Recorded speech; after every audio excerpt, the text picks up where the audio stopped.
Hello friends, welcome to my channel smart study with Subodhraj. आइए दोस्तों, तो आज ये लाभ तथा हानि का चौथा क्लास है। पहला क्वेश्चन देखते हैं। दो गो घड़ी का क्रय मूल्य 840 रुपया है।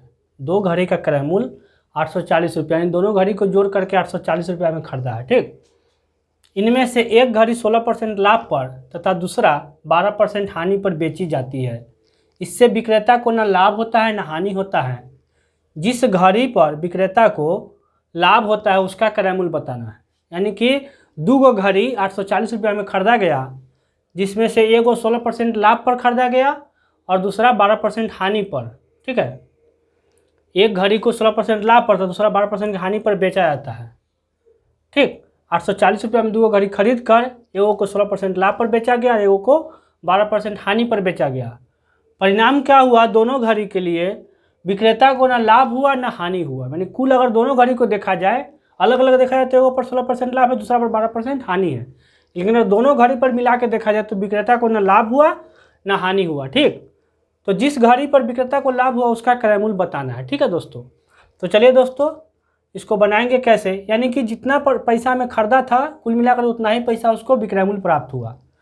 दोस्तों पहला जो घड़ी है वह 16% लाभ पर है, तो क्रय मूल्य जो होता है दोस्तों हमेशा 100% होता है। कितना होता है? क्रय मूल्य हमेशा 100% होता है। तो पहला विक्रय मूल्य क्या हो जाएगा? 116%। दूसरा जो है दोस्तों 12% के हानि पर बेचा जाता है। पहला जो घड़ी है 16% के लाभ पर, तो 116% में पहला बेचेगा, दूसरा 12% हानि पर बेचा, तो 100% क्रय मूल्य तो 12% हानि कितना हो जाएगा? 88%। यानी दूसरा जो घड़ी है वो 88% पर बेचा है। ठीक, अब कुल जो है दोनों घड़ी पर, ये भी दोस्तों मिश्रण के फॉर्मूला पर ही बनेगा। इधर सस्ता इधर महंगा नहीं बनाते थे और बीच में एक औसत वाला रखते थे, उसी टाइप में ये भी बनेगा। ठीक है, तो इधर 116% हो गया, इधर 88% हो गया और बीच में दोनों के बीच वाला, तो दोनों घड़ी मिला करके कितना उसको अति हुआ विक्रय मूल्य? 100% था क्रय मूल्य, 100% में ही उसको मिला, जितना क्रय मूल्य था उतना ही उसको विक्रय मूल्य प्राप्त हुआ। क्योंकि कहा जा रहा है कि इससे विक्रेता को ना लाभ हुआ ना हानि हुआ, यानी जितना में खरीदा था उतना ही में बेच दिया। यानी 100% में खरीदा था 100% में बेच भी दिया। अब दोस्तों चलिए इसका अनुपात निकालते हैं। 116 में से 100 घटेगा 16 हो जाएगा, 100 में से 88 घटेगा 12 हो जाएगा। 4 तेई 12, 4 चौका 16, यानी 3:4 में जो घड़ी जो 840 रुपया में खरीदा था उसका क्रय मूल्य जो है 3:4 में होगा। 840 रुपया में जो दोनों घड़ी खरीदा था उसमें जो 116 रुपया, जो 116% जो लाभ पर जो बेचा है उसका अनुपात 3 होगा, और जो 12% हानि पर बेचा उसका अनुपात 4 होगा। कुल मिलाकर दोस्तों 3x और 4x। ठीक है, कुल पैसा कितना जाएगा? 3x और 4x, यानी 7x बराबर हो जाएगा कितना? 840। यानी x बराबर कितना हो जाएगा? 1284, 120 रुपया। तो पूछ कौन रहा है? जिस घड़ी पर विक्रेता को लाभ हुआ था, तो यही बताना है, यानी 3x वाला। तो 3x बराबर कितना हो जाएगा? 120 × 360 रुपया। यानी दोस्तों जिस घड़ी पर लाभ हुआ था उसका क्रय मूल्य क्या होगा? 360 रुपया। ठीक है, आइए प्यारे दोस्तों दो इजी क्वेश्चन देख लेते हैं। किसी वस्तु को एक निश्चित मूल्य पर बेचने से एक व्यक्ति को 10% लाभ होता है। इसके दुगुने मूल्य पर बेचने से उसे कितने प्रतिशत लाभ होगा? ठीक है, किसी वस्तु को एक निश्चित मूल्य पर कितना मूल्य बेचा ये पता नहीं है, लेकिन उसको 10% लाभ हुआ, तो उसका दुगुना मूल्य पर अगर बेचेगा तो कितना % लाभ होगा? चलिए दोस्तों, कॉस्ट प्राइस मान लेते हैं कि वह वस्तु जो है खरीदा होगा 100 रुपया में। ठीक, वह वस्तु जो है 100 रुपया में खरीदा होगा, तो 10% लाभ पर बेच दिया, यानी 110 में बेच दिया होगा। 100 रुपया इसलिए मानते हैं कि इस पर परसेंटेज निकालना आसान होता है, तो 110 में बेच दिया। ठीक है, किसी वस्तु को एक निश्चित मूल्य पर बेचने से 10% लाभ होता है, तो 110 रुपया में बेचा तो उसको 10% लाभ हुआ। अब क्या हुआ? इसके दुगुने मूल्य पर बेचने से, अब नया सेलिंग प्राइस जो है दोस्तों इसका दुगुना है, जितना बेचा है उसके दुगुना मूल्य पर अगर बेचेगा, 110 का दुगुना 220, दुगुना मूल्य पर बेचने से उसे कितना % लाभ होगा?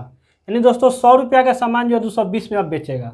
110 में बेचा था तो 10% लाभ हुआ था, तो दुगुना मूल्य कर दिया 220 कर दिया, तो कितना % लाभ होगा ये पूछ रहा है। तो 100 रुपया और 220 रुपया है, कितना % लाभ होगा बताइए? 120 रुपया, 100 रुपया से 120 ज़्यादा है ना, यानी 120% लाभ हो जाएगा। ऐसे भी दोस्तों देख लीजिए, लाभ बराबर क्या होता है? विक्रय मूल्य माइनस क्रय मूल्य, तो 120 रुपया लाभ है, तो लाभ गुने 100 बटा क्रय मूल्य, 100 से 100 कट गया, 120%। तो क्रयमूल्य 100 रुपया इसलिए मानते हैं कि उस पर लाभ या हानि प्रतिशत निकालना आसान होता है। जितना अधिक होता है या जितना कम होता है वही लाभ प्रतिशत होता है। जितना अधिक होगा ना क्रयमूल्य से उतना ही लाभ प्रतिशत होता है, और जो क्रयमूल्य से जितना कम होगा उतना ही हानि प्रतिशत होता है। तो ये 100 से 220 जो है 120 ज़्यादा है तो 120 लाभ प्रतिशत होगा। मान लिया 10 कम होता तो 10% हानि होता, ठीक है। तो 220 आपका नया हो जाएगा विक्रय मूल्य और लाभ प्रतिशत कितना हो जाएगा 120%, ठीक। चलिए दोस्तों नीचे वाला देखते हैं, ये भी इजी क्वेश्चन है। एक वस्तु के क्रय मूल्य तथा विक्रय मूल्य क्रमशः 20:21 के अनुपात में इस पर लाभ प्रतिशत क्या होगा बताइए। दोस्तों क्रय मूल्य और विक्रय मूल्य, क्रय मूल्य अगर 20 है तो विक्रय मूल्य 21 है, तो दोस्तों लाभ क्या होगा बताइए, विक्रय मूल्य माइनस क्रय मूल्य, तो 1 हो गया लाभ।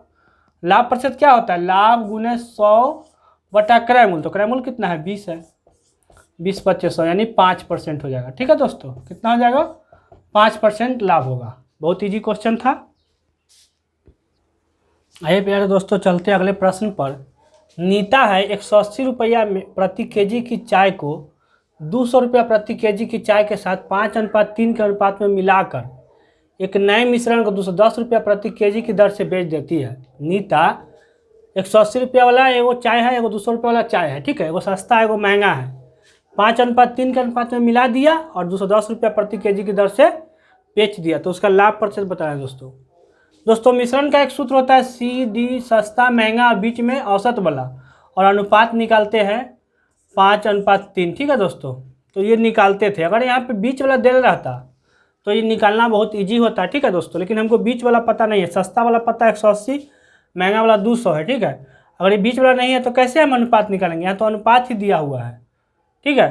तो अनुपात दिया, वैसे चाहे तो हम सोच करके कुछ कर सकते हैं, लेकिन ऐसे अनुपात नहीं दिया हुआ है, अनुपात ये दिया हुआ है ना, बीच वाला नहीं दिया हुआ है, तो इसको बेसिक मेथड से हम बना लेते हैं, ठीक है।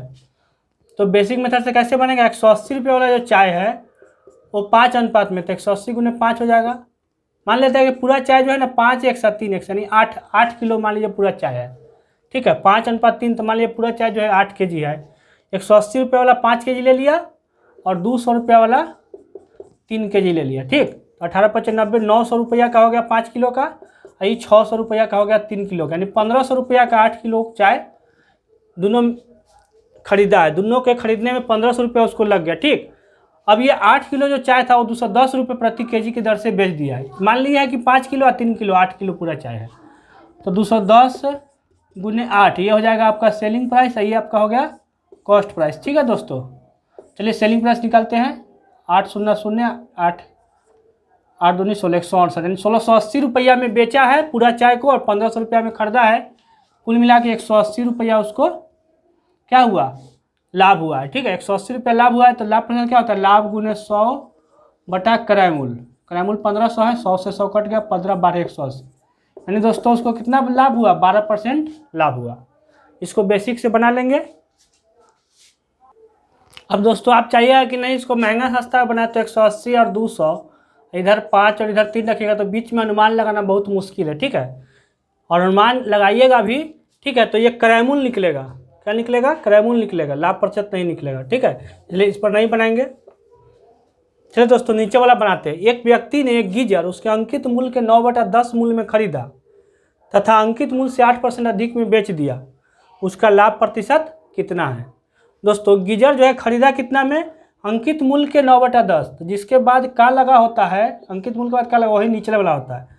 यानी दोस्तों अंकित मूल्य जो है मार्क प्राइस जो है कितना हो गया 10 हो गया, और खरीदा कितना में, कॉस्ट प्राइस 9 में, क्योंकि अंकित मूल्य अगर 10 मानेंगे तभी तो 10 का 9/10 हमारा 9 आ जाएगा कॉस्ट प्राइस, है ना। तो इसलिए क्या करते हैं हम, जिसके बाद का लगा हो तो नीचे वाला मानते हैं, और जो निकालना हो तो ऊपर वाला हो जाता है। यानी गीजर का क्रय मूल्य ऊपर वाला हो गया, अंकित मूल्य नीचे वाला हो गया, ठीक। अब दोस्तों कह रहा है कि अंकित मूल्य से 8% अधिक में बेच दिया। अंकित मूल्य 10 था तो इसका 8% अधिक में बेच दिया, सेलिंग प्राइस अंकित मूल्य से 8% अधिक, तो 10 रुपया की चीज़ है, इसका 8% कितना होगा, तो एक अंक दशमलव देने पे 10% होता है, 2 अंक दशमलव देने पे 1% होता है, तो 1% हो गया 10 पैसा, तो 8% कितना होगा 10 × 80 पैसा, यानी 10 रुपया 80 पैसा में ये बेच दिया है, ठीक है दोस्तों। अब बोल रहा है कि इसका लाभ प्रतिशत बताइए, तो लाभ प्रतिशत कितना होगा, लाभ प्रतिशत हमेशा किस पे निकलता है, क्रय मूल्य पे ही लाभ या हानि प्रतिशत देखा जाता है। क्रय मूल्य 9 है, इससे कितना अधिक है बताइए, सेलिंग प्राइस बिक्राइमूल माइनस क्रयमूल लाभ होता है ना, तो 1 रुपया 80 पैसा क्या है, ये लाभ हो गया। लाभ गुने 100 बटा क्रयमूल, ठीक है। तो 9 दूना 18, ये 2 शून्य जो है ये 100 से ख़त्म हो जाएगा, क्योंकि 180 1 रुपया 80 पैसा में अगर 100 से गुना करेंगे तो 180 हो जाएगा, ठीक। तो 20 नमासिया से ये 20% क्या हो जाएगा, इसका लाभ हो जाएगा। आइए प्यारे दोस्तों, चलते हैं अगले प्रश्न पर। ये जो प्रश्न है ये अथी वाला है, बाट वाला है। जो हम लोग कोई सामान लेते हैं तो तौलते हैं ना, नाप तौल पर है, तो जो बाट का यूज करते हैं तौलने के लिए, उसी पर है बेईमानी के लिए। एक व्यापारी जो है अपनी वस्तुओं को क्रयमूल्य पर बेचने का दिखावा करता है। एक व्यापारी जो है वो कह रहा है कि जितना में मेरा खरीद है उतना ही में हम बेच रहे हैं, लेकिन धोखा क्या करता है कि 1 केजी का स्थान पर 960 ग्राम का ही बाट यूज करता है। जो 1 केजी का उसका जो बाट है उसके जगह पर वो 40 ग्राम कम बाट यूज करता है, और क्या होता है जिससे उसका लाभ हो जाता है।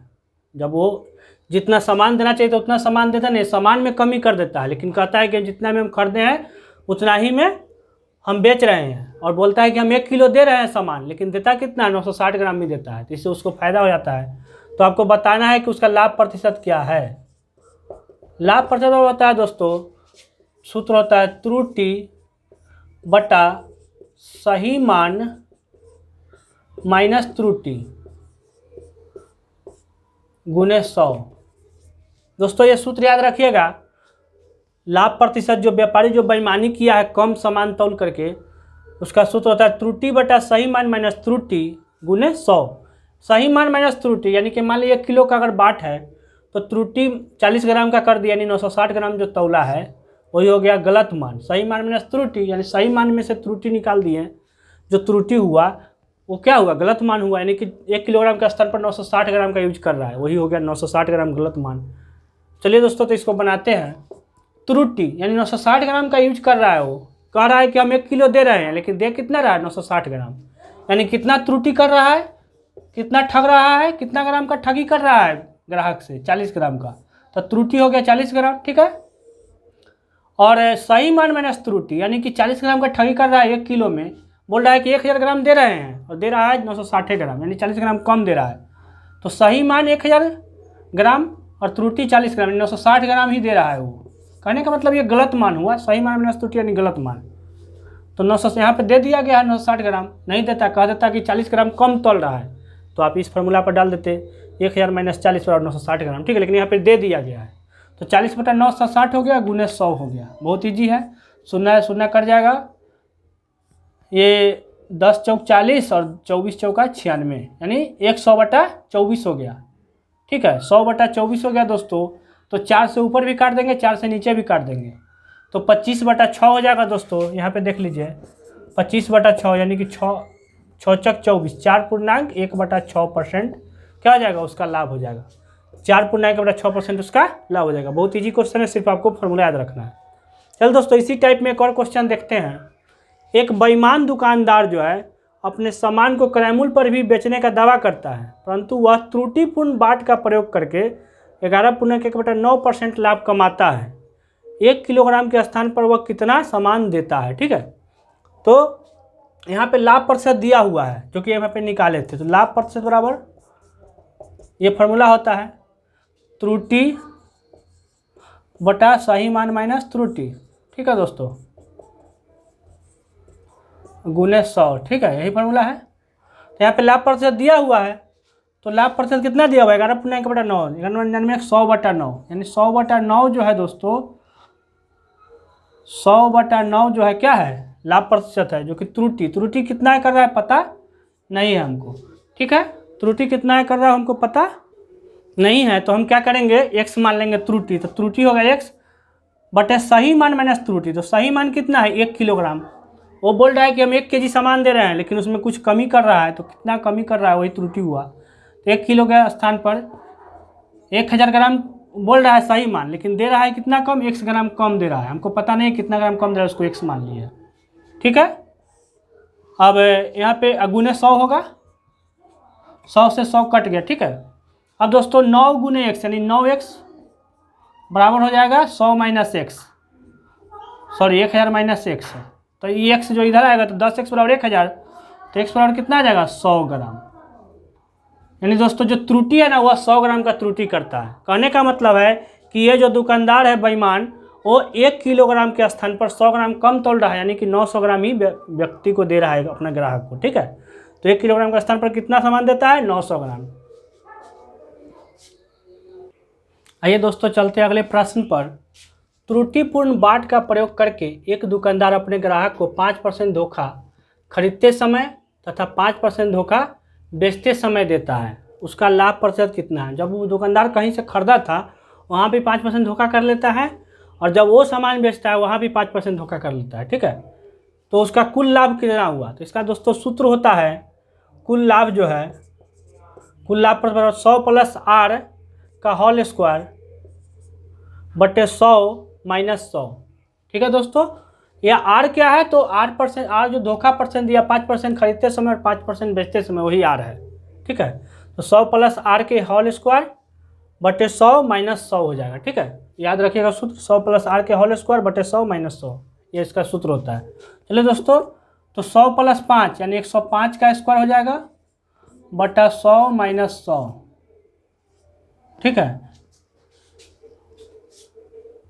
अब दोस्तों क्या करेंगे, ये 100 लौसा हो जाएगा, तो यहाँ पे हो जाएगा 105 का स्क्वायर माइनस 100 गुने 100 यानी 100 का स्क्वायर। ठीक है, बटा 100 होगा, बराबर क्या होगा दोस्तों? 105 ए स्क्वायर माइनस बी स्क्वायर पर ए प्लस बी, ए माइनस बी पर कर सकते हैं। ए स्क्वायर माइनस बी स्क्वायर क्या होता है? ए प्लस बी इंटू ए माइनस बी। तो 105 और जोड़ 100, 205 ए प्लस बी हो गया, और ए माइनस बी कितना हो जाएगा? 105 में से 100 घटेगा तो 5 हो जाएगा बटा 100, 5 20 से 100। ठीक है, यानी 205 बटा 20 हो गया, 205 बटा 20। ठीक, अब इस 5 से कट जाएगा, 5 चौक 20, एक मरतबे 5, 5 चौक 20 यानी 41 बटा 4 आ गया, 4 दाएँ 40, 4 दूना 8, 2 4 5 20 यानी 10.25% ओकरा कुल लाभ होगा। किसको? दुकानदार को। अब चलिए दोस्तों नीचे वाला प्रश्न पे चलते हैं, ये और इम्पोर्टेंट है। एक दुकानदार 10% लाभ पर चाय बेचता है तथा वास्तविक माप से 20% कम तौलता है, उसका कुल लाभ प्रतिशत कितना है? ये थोड़ा इससे डिफरेंट है तो इसी टाइप का लेके थोड़ा डिफरेंट है। एक दुकानदार 10% लाभ पर चाय बेचता है, ठीक है, तथा क्या करता है कि वास्तविक माप से 20% कम तौलता है। चाय जो है ना जितना था उतना नहीं तौलता है, 20% कम तौलता है, उसका कुल लाभ कितना प्रतिशत है? और मान लीजिए कि 1 किलो चाय 1000 ग्राम चाय है, 1000 ग्राम चाय, जो चाय का जो पैकेट है वो 1000 ग्राम कह करके बेचता है। 1000 ग्राम का ये पैकेट है मेरा।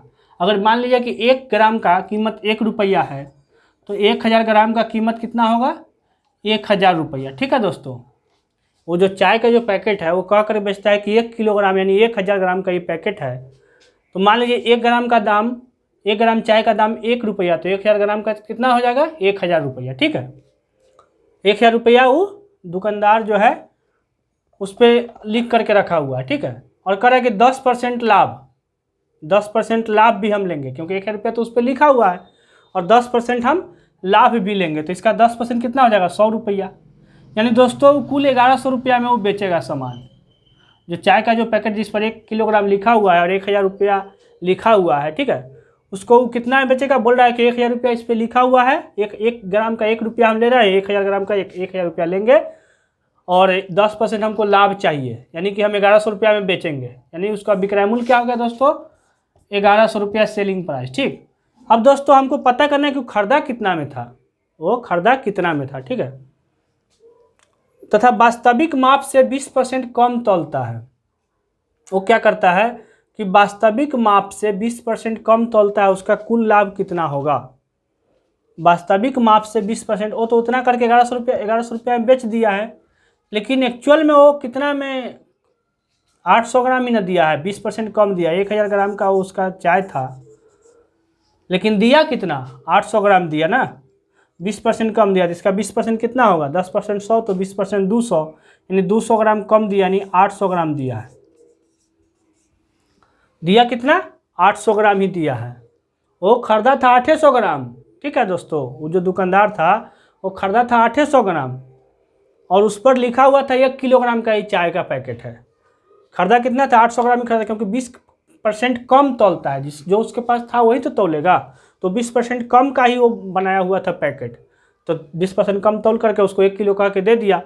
तो वो 800 ग्राम खरीदा था चाय, तो 1 ग्राम का 1 रुपया वो के हिसाब से खरीदा था, बोला था कि 1 ग्राम का 1 रुपया मेरा खरीद है, लेकिन दे रहा है उसको 800 ग्राम, कह रहा है कि 1 किलो दे रहे हैं। तो 1 ग्राम का 1 रुपया खरीद है बोलता है, और दे रहा है 800 ग्राम, कह रहा है 1000 ग्राम दे रहे हैं। तो इसको खरीद कितना पड़ा होगा 1 ग्राम का 1 रुपया से? इसको 800 ग्राम को खरीदने में 800 रुपया ही लगा होगा। ठीक है दोस्तों, जब ये खरीद के लाया होगा 800 ग्राम, जब पैक किया होगा चाय का पैकेट, 1 ग्राम का 1 रुपया उसको लगा था, तो 800 ग्राम ही बेच रहा है उसको, तो कह रहा है कि 1 किलो दे रहे हैं, तो उसको ले रहा है 1000 रुपया, कह रहा है कि 1000 रुपया में हम खरीद है हमारे, लेकिन उसका खरीद था 800 रुपया, प्लस में कह रहा है कि 10% और हम लेंगे भी, हमको फ़ायदा नहीं चाहिए, फ़ायदा भी चाहिए हमको। 1100 रुपया में बेच रहा है उसका खरीद 800 रुपया का, यानी इसको कितना फ़ायदा हुआ 300 रुपया। तो लाभ प्रतिशत क्या होता है, लाभ गुने 100 बटा क्रय मूल्य, तो 300 गुने 100 बटा 800 हो जाएगा। ठीक है, तो 2 शून्य से 2 शून्य कट गया, 300 बटा 8 हो गया, यानी 150 बटा 4 हो गया, 75 बटा 2, यानी कि 37.5% दोस्तों लाभ हो जाएगा। 300 बटा ये 2 शून्य से 2 शून्य करें, 300 बटा 8, तो 4 से कटेगा तो कितना होगा, 75 चौका 300 और 2 चौका 800, यानी 37.5% हो जाएगा इसका लाभ। ठीक है, आइए प्यारे दोस्तों चलते अगले प्रश्न पर। चीनी के भाव में 10% कमी हो जाने के फलस्वरूप एक ग्राहक 810 रुपया में पहले से 5 केजी अधिक चीनी खरीद सकता है। चीनी का प्रारंभिक मूल्य बताना है और नया मूल्य बताना है। ठीक है, कभी प्रारंभिक मूल्य पूछ जाता है, कभी नया मूल्य पूछ जाता है, आप दोनों बता दीजिए। तो दोस्तों प्रारंभिक मूल्य का सूत्र होता है R बटा 100 प्लस माइनस R गुने मूल्य बटा वजन, ये सूत्र होता है, याद रखिएगा। प्रारंभिक मूल्य का क्या सूत्र होता है, R बटा 100 प्लस माइनस R गुना मूल्य बटा वजन। R क्या होता है, परसेंटेज। चलिए दोस्तों प्रारंभिक मूल्य निकालते हैं, R यानी 10 बटा 100 प्लस माइनस R, माइनस कब जब हानि होगा, प्लस कब जब लाभ होगा। तो 100 माइनस 10% कमी हो गया है ना, तो कमी होगा तो माइनस और बढ़ेगा तो प्लस, तो 100 में से 10 घट जाएगा 90 हो जाएगा, गुने मूल्य बटा वजन। तो मूल्य कितना है 810 रुपया, अब वजन कितना कम हो गया है 5 केजी, 5 हो जाएगा। ठीक है, ये शून्य शून्य कट गया, 9 नमा 81 90, 5 18 90, यानी 18 रुपया हो गया प्रारंभिक मूल्य। ठीक है दोस्तों, अब दोस्तों प्रारंभिक मूल्य का आप सूत्र जान गए हैं, लेकिन नया मूल्य का इससे भी इजी है। नया मूल्य का सूत्र इससे भी इजी, आप चाहे तो इसमें भी 10% घटा करके, अगर प्रारंभिक मूल्य आप निकाल लिए, ठीक है, इस पर 10% घटा करके आप नया मूल्य निकाल सकते हैं।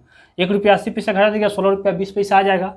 लेकिन अगर आप सूत्र से निकालना आता है तो क्या करेंगे, यहाँ पे सिर्फ 100 रख देंगे, R बटा 100 गुने मूल्य बटा वजन। ठीक है, अगर सिर्फ नया मूल्य पूछ दे तो प्रारंभिक मूल्य निकालने की कोई ज़रूरत नहीं है, सिर्फ यहाँ पे क्या करना है, प्लस माइनस R छोड़ देना है।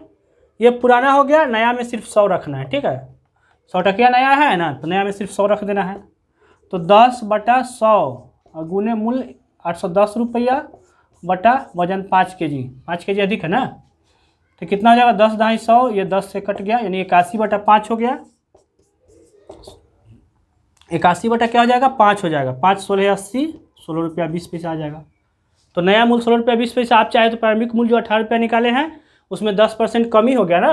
नया मूल्य क्या हो रहा है, चीनी के भाव में 10% कमी हो जाने के फलस्वरूप, तो पुराना मूल्य होगा 18 रुपया, 10% कमी होने पर 16 रुपया 20 पैसा नया मूल्य हो जाएगा। चाहे तो इससे भी निकाल सकते हैं। ठीक है, तो इस तरह से ये क्वेश्चन बनता है। आइए प्यारे दोस्तों चलते हैं अगले प्रश्न पर।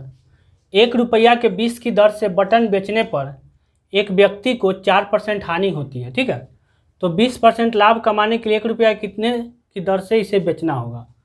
यानी दोस्तों 1 रुपया के 20 की दर से बटन बेचने पर 1 रुपया कितना बेच रहा है 20 गो, यानी कि 20 बटन का दाम हो गया 1 रुपया। ठीक है, 1 रुपया के 20 का क्या मतलब हुआ, 1 रुपया में 20 गो बटन बेच रहा है, यानी कि 20 बटन का विक्रय मूल्य कितना हो गया 1 रुपया हो गया। ठीक, तो इसको ऐसे भी बोल सकते हैं 1/20 को हम कह सकते हैं ना कि 1 रुपया को 20 बटन बेचा है। ठीक है, इसका बाद में हम यूज करेंगे। ठीक है, याद रखिएगा 1/20 अगर आएगा, मान लीजिए आंसर चाहे कुछ भी 1 बटा कुछ, तो उसको हम क्या समझेंगे 1 रुपया का उतना ही हुआ मतलब बटन। ठीक है, तो ये हो गया आपका सेलिंग प्राइस। 1 रुपया के 20 की दर से बटन बेचने पर, यानी 1 रुपया के 20 गो, यानी कि 20 बटन का दाम 1 रुपया हुआ, तो 1 बटन का दाम 1/20 हो जाएगा। ठीक, एक व्यक्ति को 4% हानि होता है, ये सेलिंग प्राइस है, 4% हानि हो रहा है, तो कैसे निकलेगा क्रय मूल्य बताइए, क्रय मूल्य कैसे निकलेगा। सेलिंग प्राइस में 100 से गुना होता है और बटा में होता है हानि को लेकर के कितना 4% हानि है, तो 100 में 4 घट जाएगा तो 96 हो जाएगा। ये आपका हो गया पूरा क्या, ये पूरा क्रय मूल्य हो गया। अब फिर क्या कर रहा है दोस्तों, 20% लाभ कमाने हैं तो 1 रुपया कितने की दर से इन्हें बेचना होगा। ये पूरा कितना क्या हो गया, क्रयमूल हो गया। अब 20% इसको लाभ कमाना है तो क्रयमूल रहेगा और 20% लाभ है तो क्या होगा विक्रयमूल बताइए। अब सेलिंग प्राइस पूरा क्रयमूल है तो इसके 20% लाभ पर सेलिंग प्राइस क्या होगा। तो सेलिंग प्राइस के लिए क्या करते हैं, ये क्रयमूल है तो क्रयमूल में 100 से गुना तो करते नहीं है, 100 नीचे रखेंगे और ऊपर क्या करेंगे 20% लाभ यानी 120 से कर देंगे। अब दोस्तों निकालते हैं सेलिंग प्राइस क्या होगा, 100 से 100 कट गया, ठीक है, 20 छक 120, 6 से 96 16 बढ़ता यानी कि 1/16 आ गया। जो 1/16 आया इसका क्या मतलब आप समझे, 1 रुपया के 16 बटन बेचेगा। 1/16 यानी कि एक बटन का दाम 1/16 रुपया हुआ। जैसे यहाँ पे 1 रुपया के 20 की दर से था तो 1/20 किए थे ना, तो 1/16 आया तो क्या समझे आप, 1 रुपया के 16 बटन बेचेगा। आइए प्यारे दोस्तों चलते अगले प्रश्न पर। एक व्यापारी ने कुछ माल को 2/3 5% लाभ पर तथा शेष 2% हानि पर बेच दिया। यदि कुल लाभ 4000 रुपया हो तो सारे माल का क्रयमूल बताना है। यानी जितना उसके पास सामान था उसका 2/3 5% पर, तो बचा कितना 1/3, 2/3 हिस्सा खत्म हो गया तो 1/3 बचेगा ना, 1/3 को 2% हानि पर बेच दिया। तो कुल लाभ 4000 रुपया हो, उसको सारे माल का क्रयमूल बताना है। दोस्तों एक बात बताइए कि कोई वस्तु है, आपके पास 2 तरह का वस्तु है, उसमें से एक तरह के वस्तु पर 10 रुपया फायदा हो गया, ठीक, लाभ हो गया, और दूसरा तरह के वस्तु पर 2 रुपया हानि हो गया। तो आप क्या कहिएगा कुल लाभ कितना हुआ 8 रुपया। आपको पहला वस्तु पे 10 रुपया लाभ हुआ लेकिन दूसरा पे 2 रुपया घाटा लग गया तो क्या कहिएगा कुल लाभ 8 रुपया। इसी का यूज करेंगे यहाँ पे, पहला का 5% लाभ पर निकाल लेंगे, 5% लाभ पर कितना लाभ होगा और 2% हानि उसमें से घटा देंगे, ठीक है, वही हो जाएगा कुल लाभ। तो दोस्तों मान लेते हैं कि कुल जो वस्तु जो है उसका x है, कुल वस्तु का कीमत कितना है, जो कुछ माल है उसका पूरा कीमत कितना है x रुपया, तो x का 2/3 हिस्सा ये क्रयमूल हो गया। कुछ कुल माल का 2/3 x का 2/3 हो गया क्रयमूल, ठीक है, कुल माल का दाम x रुपया है तो उसका 2/3 भाग 2/3 का क्रयमूल हो जाएगा, ठीक है। इस पर 5% लाभ है तो लाभ प्रतिशत क्या होता है, लाभ गुने 100 बटा क्रयमूल, 5%, तो इसका 5% निकालेंगे ना, लाभ प्रतिशत कितना होता है, सॉरी 5% इसका निकालेंगे ना, 5% लाभ है तो क्रयमूल पर 5% निकालेंगे, इसका क्रयमूल पर 5% निकालेंगे, ठीक है ना, लाभ निकला थोड़ी है अभी तो, क्रयमूल का 5% कितना लाभ होगा, इसका क्रयमूल है, इसका 5% पर कितना लाभ होगा बताइए 5/100, ठीक है। अब चलिए दोस्तों फिर है 2% हानि, यानी x का 1/3 पे कितना हानि है 2%, तो इसमें 2% इसका कितना होगा निकाल लेते हैं, वही घटा देंगे। फिर से देख लीजिए दोस्तों, कुल माल का 2/3 यानी कि x का 2/3 है, उस पर 5% लाभ हुआ है, 5% लाभ हुआ तो 5 इसका 5% कितना होगा, 5 किसी भी चीज़ का 5% निकालना है तो कितना होगा, कितना लाभ हुआ है सिर्फ वही निकालना है हमको, विक्रयमूल नहीं निकालना है। क्रयमूल का 5% कितना होगा, x पूरा क्रयमूल है उसका 2/3 माल है तो 2/3 से गुना कर दिए हैं, इसका 5% कितना होगा 5/100, ठीक। अब शेष भाग कितना होगा तो x का 1/3 होगा क्योंकि 2/3 इधर हो चुका है, 1/3 बचेगा, उस पर 2% हानि है तो 2% हानि घटा दिए, ठीक। ये मिला करके कितना होगा कुल लाभ 4000 रुपया। पहला लाभ में से हानि घटा दिए तो कुल लाभ 4000 रुपया हो जाएगा। जैसे 10 रुपया पहला वस्तु पे लाभ हुआ था और दूसरा वस्तु पे हानि हो गया 2 रुपया, तो कुल लाभ कितना हो गया था 8 रुपया हुआ था, उसी तरह से इसको भी किए हैं। यहाँ दोस्तों देखिए 5 दूना 10, 2 पचे 10/300 और 2 गुने 1 2/300, यानी कितना हो जाएगा कुल 10 में से 2/300, 10/300 में से 2/300 कर जाएगा, यानी 8/300 आ जाएगा। 5 दूना 10/300 में से 2 गुने 1 2/300 घट जाएगा, यानी 8/300 आ जाएगा, यानी 8/300 बराबर 4000 हो जाएगा। 8/300 बराबर कितना आ जाएगा 4000, 4 से 4 दूना 8 और 4 से 1000 मरतबे कट जाएगा, 2 से ही 300 जो है 150 मरतबे कट जाएगा। ये दोस्तों यहाँ पे 8x होगा, ठीक है ना, यहाँ पे x है ना, 10x/300 में से 2x/300 घटाएंगे तो क्या होगा 8x/300। चलिए दोस्तों तो x बराबर क्या हो जाएगा 150 गुने 1000, यानी x बराबर हो जाएगा 150 और ऊपर 3 को शून्य हो जाएगा, यानी 1 दहाई सैकड़ा 1000 10,000 लाख 1,50,000 रुपया इसका क्या हो जाएगा कुल क्रयमूल हो जाएगा। तो दोस्तों आज के वीडियो में इतना ही, ये लाभ तथा हानि का लास्ट क्लास था, खत्म हो गया। तब तक के लिए नमस्कार, मिलते हैं अगले फिर दूसरा टॉपिक में। जय हिंद जय भारत।